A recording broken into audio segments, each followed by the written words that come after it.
ukhamai na ni sa uka letter ti to akin ka thasa si yo sanyo hello hello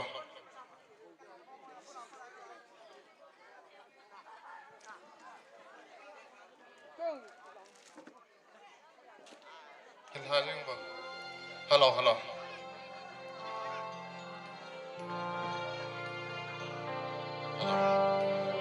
hello hello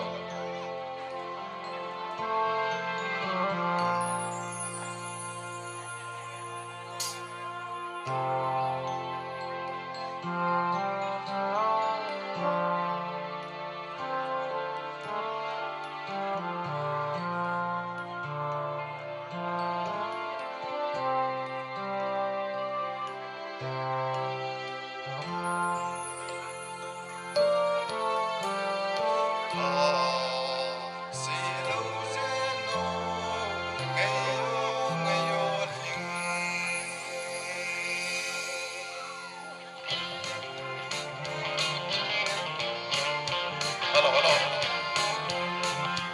akhirnya din sa abubo hey ya hey ya hey ya hey ya ho ngay lại tìm tu mấy bông xinh nhẹ ô ca mẹ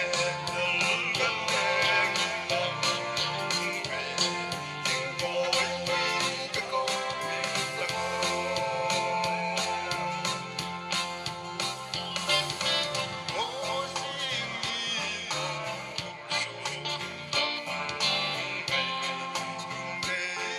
hello